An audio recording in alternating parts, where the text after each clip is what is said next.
அனைவருக்கும் வணக்கம்.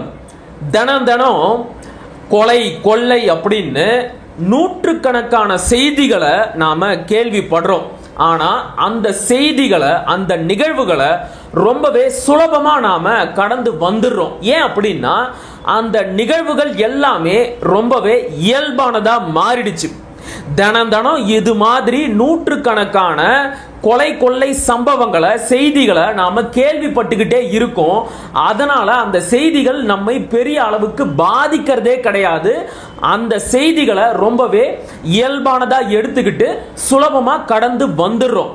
ஆனா ஒரு சில செய்திகளை மட்டும்தான், ஒரு சில நிகழ்வுகளை மட்டும்தான் அப்படி நம்மால ரொம்பவும் சுலபமா கடந்து வர முடியாம இருக்கும். ஏன் தெரியுமா? ஏன்னா அந்த நிகழ்வுகள், அந்த செய்திகள் அந்த அளவிற்கு வலி நிறைந்ததா இருக்கும், ரொம்பவே கொடுமையா கொடூரமா இருக்கும். அந்த நிகழ்வுகள் நடக்கும் போதெல்லாம் நம்ம மனசு அடிச்சுக்கும், ச்சே இப்படி ஒரு சம்பவம் மறுபடியும் நடந்துடவே கூடாது அப்படின்னு நாம எல்லாம் பேசுவோம். அப்படிப்பட்ட மிகவும் வலி நிறைந்த கொடுமையான கொடூரமான ஒரு செய்தி தான் புதுச்சேரி சிறுமி ஆர்த்தியோட படுகொலை. புதுச்சேரி முத்தையால்பேட்டை பகுதியை சேர்ந்தவங்க தான் 9 வயது சிறுமியான ஆர்த்தி.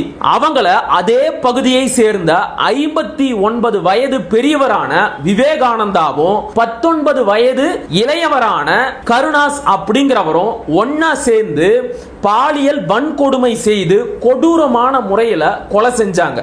அந்த சிறுமி எங்க காணுமே அப்படின்னு தேடினவங்களுக்கு அந்த பகுதியில் இருந்த ஒரு சாக்கடைக்குள்ள இருந்து கிடைச்ச சாக்கு பைக்குள்ள கை கால் கட்டப்பட்ட நிலைமையில பிணமாதான் கிடைச்சாங்க ஆர்த்தி. ஒட்டுமொத்த புதுச்சேரியுமே, ஒட்டுமொத்த இந்திய நாடுமே ஆர்த்திக்காக கலங்கி நின்னாங்க. ஆர்த்தியை படுகொலை செய்த அந்த கொடூரமான கொலைகாரர்களுக்கு தக்க தண்டனை கிடைச்சே ஆகணும் அப்படின்னு எல்லாருமே குரல் கொடுத்தாங்க. அதே நேரத்தில் இப்படிப்பட்ட ஒரு சம்பவம் மறுபடியும் நடந்துடவே கூடாது அப்படின்னு எல்லாருமே பேசிக்கிட்டே இருந்தாங்க. ஆனா அந்த கொடூரம் நடந்து ஒரு வாரம் கூட ஆகல. அதுக்குள்ள தர்மபுரியை சேர்ந்த 10 வயது சிறுவனான பொன்ராசுக்கு ஆர்த்திக்கு என்ன கொடூரம் நடந்ததோ அதே கொடூரம் நடந்திருக்கு. தர்மபுரி மாவட்டம் நல்லாம்பள்ளி வட்டம் மிட்டாரெட்டி அள்ளி அப்படிங்கிற கிராமத்தை சேர்ந்தவர் தான் 10 வயது சிறுவனான பொன்னரசு. அவரை அதே கிராமத்தை சேர்ந்த 19 வயதான இளைஞர் இளங்கோ அப்படிங்கிறவரு விளையாட போகலாம் அப்படின்னு ஏமாத்தி தனிமையில ஒரு இடத்துக்கு கூட்டிக்கிட்டு போய் பாலியல் வன்கொடுமை செஞ்சு, ஆமாங்க, ஓரின சேர்க்கை பாலியல் வன்கொடுமை செஞ்சு எங்க அந்த சிறுவன் இதையெல்லாம் வெளியில சொல்லிடுவானோ அப்படின்னு பயந்து அந்த சிறுவன் பொன்னரச அந்த ஊர் தலைவரோட வயல் வெளியில இருக்கிற கிணத்துக்குள்ள தள்ளி சாகடிச்சிருக்கிறாரு இளங்கோ அப்படிங்கிற அந்த கொடூரமான கொலைகாரர். கிட்டத்தட்ட இந்த தர்மபுரி சம்பவமும் புதுச்சேரி சம்பவமும் ஒரே மாதிரி தான் நடந்திருக்கு. வீட்டை விட்டு விளையாட வெளியே போன சின்ன பசங்க ரொம்ப நேரம் ஆகியும் வீடு திரும்பல அப்படிங்கிற பயத்துல பெற்றோர்கள் தேட ஆரம்பிக்கிறாங்க. அந்த சின்ன பசங்களை அதே பகுதியை சேர்ந்தவங்க தான் ஏமாத்தி கூட்டிக்கிட்டு போய் பாலியல் வன்கொடுமை செஞ்சு கொலை செஞ்சது இந்த 2 நிகழ்வுல இருந்தும் கண்டுபிடிக்கப்பட்டிருக்கு. இன்னொரு கவனிக்கப்பட வேண்டிய ஒற்றுமை என்ன தெரியுமா? கஞ்சா போதை. ஆமாங்க, புதுச்சேரியிலையும் சரி, இந்த தர்மபுரி நிகழ்வுலையும் சரி, இந்த 2 சிறுவர்களையும் ஆர்த்தியையும் பொன்னரசையும் கொலை செஞ்ச கொலைகாரர்கள் நிரம்பன கஞ்சா போதையில தான் இது மாதிரியான கொடூரமான கொலைகளை செஞ்சிருக்கிறாங்க. தர்மபுரி மாவட்ட காவலர்கள் இந்த கொலைகாரன் இளங்கோவை விசாரிக்கும் போதுதான் தெரிய வருது, இந்த இளங்கோ அப்படிங்கிறவன் 24 மணி நேரமும் கஞ்சா போதையிலேயே இருப்பான் அப்படின்னு. ஆக கஞ்சா போதையில என்ன செய்யறோம், ஏது செய்யறோம் அப்படின்னு தெரியாம போதை தலைக்கேறி கொஞ்சம் கூட சுய நினைவே இல்லாம சின்னஞ்சிறு பசங்களை செதச்சு போட்டு இருக்கிறாங்க இந்த கொடூரமான கொலைகாரர்கள். இந்த இடத்துல கவனிக்கப்பட வேண்டிய முக்கியமான செய்தி என்ன அப்படின்னா, போலீஸ் விசாரணையில அந்த கொலைகாரன் இளங்கோ கஞ்சா போதையில இருந்தான் அப்படின்னு தெரிய வந்திருக்கு. Okay, acceptable.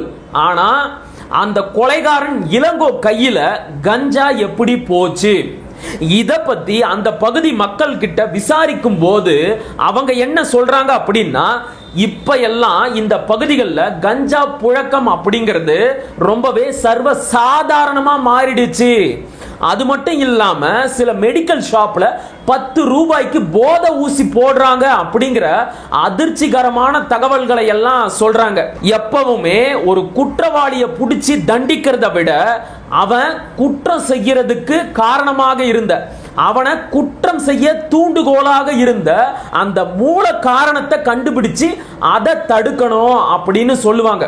இதத்தான் வள்ளுவரும் நோய் நாடி நோய் முதல் நாடி அப்படின்னு சொல்லுவாரு. அப்படி இந்த சின்னஞ்சிறு பிள்ளைகளை, பிஞ்சு குழந்தைகளை சிதைக்க காரணமாக இருந்த, சிதைக்க மூல காரணமாக இருந்த அந்த கஞ்சா போதையை, கஞ்சா விற்பனையை தடுத்து நிறுத்தாம காவலர்கள் என்ன செஞ்சுக்கிட்டு இருந்தாங்க? என்ன செஞ்சாங்க? அவங்களே கஞ்சா வித்தாங்க. வேலியே பயிர மேஞ்ச கதையா தமிழ்நாட்டுல காவலர்களே கஞ்சா விக்கிறாங்க. இந்த கொடுமை இந்தியாவுல வேற எந்த மாநிலத்துல நடக்கும் அப்படின்னு தெரியல. கடந்த 3 வருஷத்துல மட்டும் தமிழ்நாட்டுல எத்தனை காவலர்கள் கஞ்சா வித்து மாட்டி இருக்கிறாங்க தெரியுமா? எடுத்துக்காட்டுக்கு 1-2 செய்திகளை சொல்றேன், நீங்களே அதையெல்லாம் கவனமா கேளுங்க.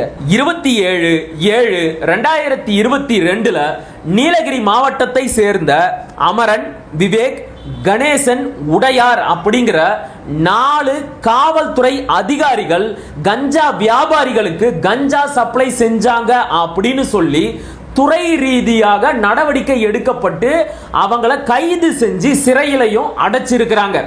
அடுத்ததா சென்னையில 18/4/2022 சக்திவேலன், அமரேஷ் புஜாரி, செல்வகுமார் அப்படிங்கிற 3 காவலர்களும் ரயில்ல ஆந்திராவில் இருந்து கடத்தி கொண்டு வரப்பட்ட 18 கிலோ கஞ்சாவை திலீப் குமார் அப்படிங்கிற ஒரு ரியல் எஸ்டேட் அதிபர் கிட்ட கொடுத்து வித்து கொடுக்க சொல்லி இருக்கிறாங்க. விசாரணையில இது தெரிய வந்த உடனேயே அந்த 3 காவலர்களையும் கைது செஞ்சு சிறையில அடைச்சிருக்கிறாங்க.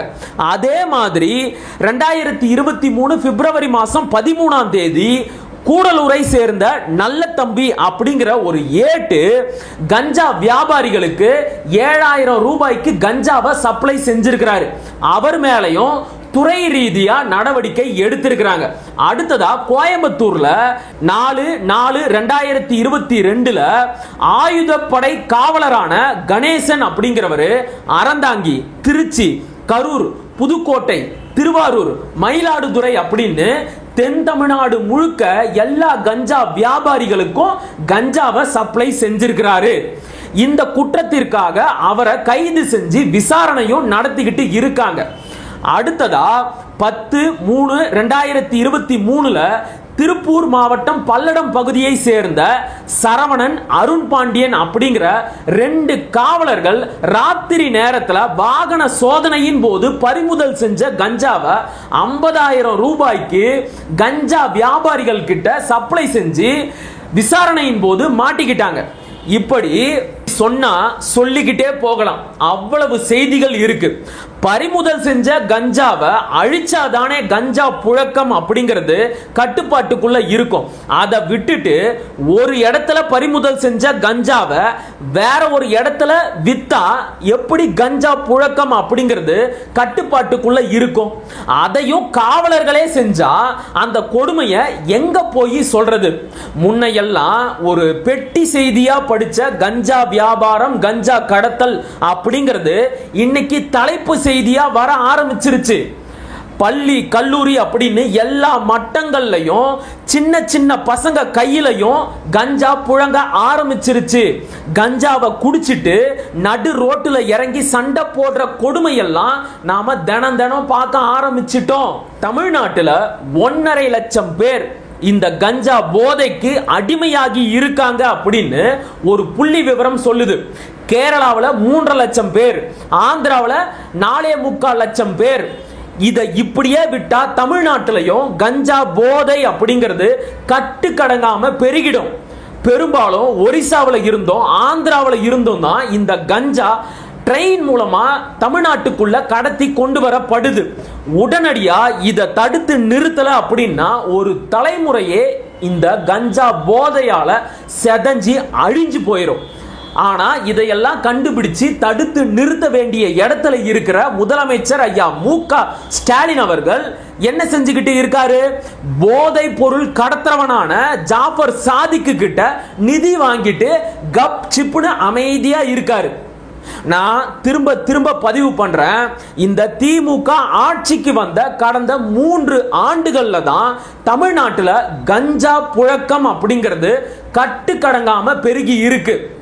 அப்பா கருணாநிதி சாராயத்தை ஊத்தி கொடுத்து இந்த தமிழ் சமூகத்தை நாசம் பண்ணாரு அப்படின்னா, மகன் ஸ்டாலின் அவருடைய ஆட்சியில கஞ்சா, மெத்து, கொகைன், அசீஸ் அப்படின்னு உலகத்துல இருக்கிற எல்லா போதை பொருளையும் தமிழ்நாட்டுக்குள்ள தாராளமா புழங்க விட்டு இந்த தமிழ் இனத்தையும் தமிழ் சமூகத்தையும் நாசம் செஞ்சுக்கிட்டு இருக்காரு. கொஞ்சம் கூட நிர்வாக திறனற்ற ஆட்சி இது. ஊடகங்களை கைக்குள்ள வச்சுக்கிட்டு எல்லா தவறுகளையும் மூடி மறைச்சிட்டு ரொம்பவே கேவலமான மோசமான ஒரு ஆட்சியை நடத்திக்கிட்டு இருக்காரு முதலமைச்சர் ஐயா மு.க. ஸ்டாலின் அவர்கள். நீங்களே கவனிச்சு பாருங்க, அந்த புதுச்சேரி சம்பவத்தை விழுந்து விழுந்து ஒளிபரப்பிய தமிழ்நாட்டு செய்தி ஊடகங்கள் ஏன் தர்மபுரி சம்பவத்தை மட்டும் 1 நிமிட 2 நிமிட செய்தியா மட்டும் போட்டுட்டு அப்படியே அமைதியா கடந்து போறாங்க? ஒருவேளை அந்த செய்தியை ரொம்பவே விரிவா பதிவு செஞ்சா, அது தொடர்பான விவாதங்களை நடத்தினா தமிழ்நாட்டில் கட்டுக்கடங்காம கஞ்சா புழங்குது அப்படிங்கிறது மக்களுக்கு வெட்ட வெளிச்சமா தெரிய வந்துடும். இந்த ஸ்டாலினுக்கு, ஸ்டாலின் ஆட்சிக்கு, ஸ்டாலினோட காவல்துறைக்கு கஞ்சாவை கட்டுப்படுத்துகின்ற திறன் இல்லை அப்படின்னு மக்களுக்கு நல்லா தெரிய வந்துடும். அது தெரியக்கூடாது அப்படிங்கிறதுனால தான் இந்த செய்தியை அப்படியே அமைதியா மூடி மறைச்சிட்டு கடந்து போறாங்க. இதெல்லாம் நியாயமா? இறுதியா என்னுடைய அன்பு தமிழ் சொந்தங்களுக்கும் பெற்றோர்களுக்கும் நான் ஒண்ணு சொல்லிக்க ஆசைப்படுறேன். நீங்க தான் உங்களுடைய பிள்ளைகளை பாதுகாப்பா பார்த்துக்கணும். அவங்க என்ன செய்யறாங்க, எங்க போறாங்க அப்படிங்கறத தொடர்ந்து கண்காணிச்சுக்கிட்டே இருங்க. குட் டச் பேட் டச்ச சொல்லி கொடுங்க. போதை பொருட்களை அவங்கள நெருங்க விடாம பார்த்துக்கங்க. தனிமையில இருக்க விடாதீங்க. விளங்குதா? மீண்டும் அடுத்த காணொளியில் சந்திப்போம். அதுவரை இணைந்திருங்கள். இது உங்களை நான் உங்கள் மகிழன். படிப்போம், பகிர்வோம், பயன்பெறுவோம், கற்போம், கற்பிப்போம், களமாடுவோம். தமிழ் வெல்க, தமிழர் வாழ்க, தமிழ்நாடு வளர்க, தமிழ் தேசியம் மலர்க மலர்க மலர்க. நன்றி, வணக்கம்.